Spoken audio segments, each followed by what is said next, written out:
Opening credits. Echo Hill Productions presents The Stratford Adventure of Adrian and Tiddlywinks by John Sullivan Hayes, adapted for recording. Narrated by the author's old friend and colleague, Michael Bawtree.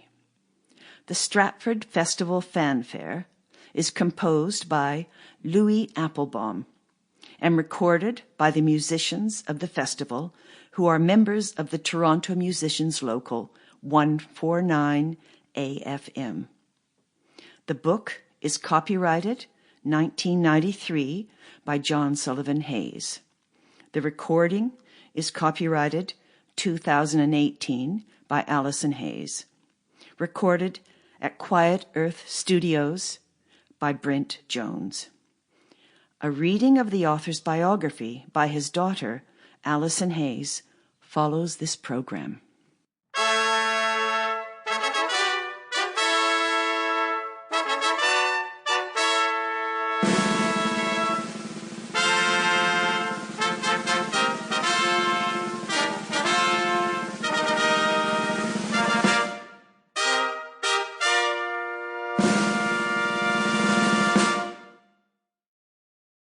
Chapter 1, Number 6, Edward Square.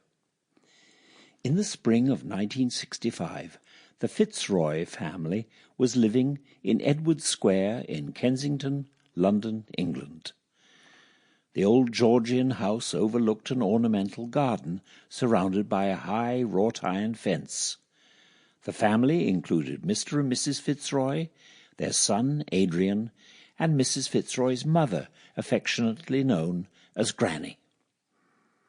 This evening, Adrian Fitzroy was excited. He was going to a performance of Peter Pan, in which his father was playing Captain Hook. His friend Tom was going with him, but his school chum was not very enthusiastic. "Oh, I so much want to be an actor," said Adrian, squinting at his pal through tortoise-shell glasses. "You don't look like one," said Tom, whose image of actors was based on handsome TV personalities. "Who ever heard of an actor with cross eyes?" Adrian was very conscious of his slight squint. I'm sure I could get good parts," he blustered, trying not to give a hint of his own misgivings. "Oh, I suppose you can try," said Tom, "but I don't think play acting is real work." "Of course it is," replied Adrian. "My dad is working all the time. He's never at liberty." "What do you mean by that?" Tom asked. "At liberty is what you call an actor when he's out of work." Adrian was very proud of his father, who was a leading actor. George Fitzroy was famous for his starring roles, especially of villains.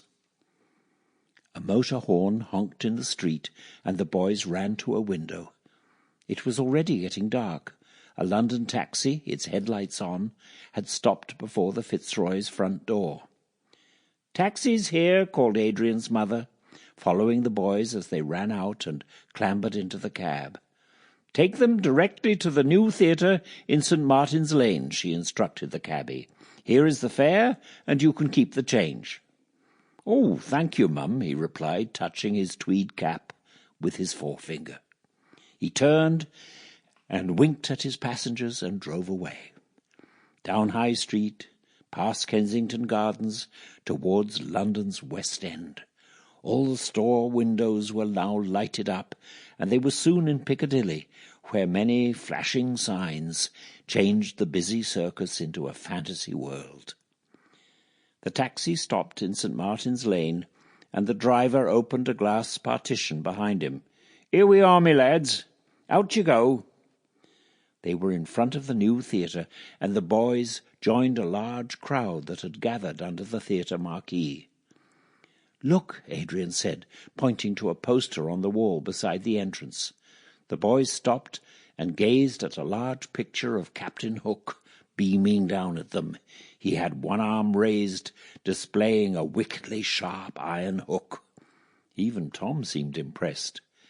"Oh, and there's Peter Pan," Adrian continued, pointing to another poster on which Peter appeared to be flying through a window. "Oh, that's silly," said Tom. "People can't fly." Sample complete.